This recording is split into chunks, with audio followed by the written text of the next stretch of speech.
കുട്ടനാടിന്റെ പരിസ്ഥിതിയെ പുനരധിവസിപ്പിക്കാൻ കാർഷിക കലണ്ടർ നടപ്പാക്കണമെന്ന ആവശ്യം ശക്തം. കലണ്ടർ നടപ്പാക്കാനുള്ള ഭൗതിക സാഹചര്യങ്ങൾ സർക്കാർ ഒരുക്കി നൽകണമെന്നാണ് കർഷകർ ആവശ്യപ്പെടുന്നത്. നെൽകർഷകരും മത്സ്യത്തൊഴിലാളികളും ഈ ആവശ്യമുന്നയിച്ച് നവകേരള സദസ്സിന്റെ വിവിധ വേദികളിലും നിവേദനം നൽകിയിരുന്നു. അച്ചടക്കമില്ലാത്ത കൃഷിരീതികളും തണ്ണീർമുക്കം ബണ്ട് കൂടുതൽ കാലം അടഞ്ഞുകിടക്കുന്നതും കുട്ടനാട്ടിൽ കനത്ത പാരിസ്ഥിതിക ആഘാതമാണ് സൃഷ്ടിക്കുന്നത്. പരിഹാരമെന്ന നിലയ്ക്കാണ് കുട്ടനാട്ടിലെ 1270 പാടശേഖരങ്ങളിലെ 990 വയലുകളിലെ കൃഷിരീതി പഠനവിധേയമാക്കി കാർഷിക കലണ്ടർ തയ്യാറാക്കിയത്. 2020 ഒക്ടോബറിൽ മുഖ്യമന്ത്രി പിണറായി വിജയൻ കലണ്ടർ പ്രകാശനം ചെയ്തതല്ലാതെ മറ്റ് നടപടികൾ ഒന്നുമുണ്ടായില്ല.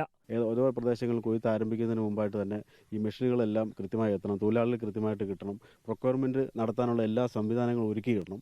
അല്ല ആ സമയത്ത് നെല്ലെടുക്കാൻ പറ്റിയില്ല, തൊഴിലാളികളെ കിട്ടിയില്ല, സർക്കാരിന് ഉത്തരവ് ഇറങ്ങിയില്ല, ഇത്തരം കാര്യങ്ങളൊന്നും ഉണ്ടാകാൻ പാടില്ല. ഈ കാര്യങ്ങളൊക്കെ വളരെ പ്ലാൻ ചെയ്ത് മുമ്പോട്ട് പോയെങ്കിൽ മാത്രമേ ഈ അനുബന്ധമായിട്ടുണ്ടായിരുന്ന ഇത്തരം മേഖലകളിലെ പ്രശ്നങ്ങൾ പരിഹരിക്കാൻ പറ്റുള്ളൂ. ആസൂത്രിതമല്ലാത്ത കൃഷിരീതി തണ്ണീർമുക്കം ബണ്ട് കൂടുതൽ കാലം അടച്ചിടുന്നതിന് കാരണമാകുമ്പോൾ കുട്ടനാടിന്റെ കായലിൽ മത്സ്യസമ്പത്തും ജൈവവൈവിധ്യങ്ങളിലും വലിയ രീതിയിലുള്ള പ്രശ്നങ്ങൾ നേരിടുന്നുണ്ട്. ഷട്ടർ അടച്ചിടുന്ന അടിസ്ഥാനത്തിൽ മത്സ്യസമ്പത്ത് ഗണ്യമായി വിമനാട്ടുകാർ കുറയും. മത്സ്യസമ്പത്ത് കുറഞ്ഞ അടിസ്ഥാനത്തിൽ മത്സ്യത്തൊഴിലാളികളുടെ പണിയിടങ്ങൾ നശിക്കുകയും കുറയുകയും ചെയ്യുക.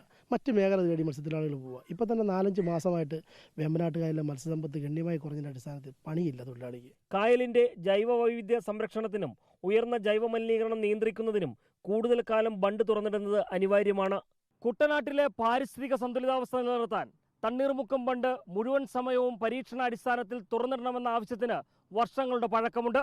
വീഡിയോ ജേർണലിസ്റ്റ് രഞ്ജിത്ത് കളത്തിപ്പിടിക്കൊപ്പം reporter Prashanth Thottungal, in reporter, Kottayam.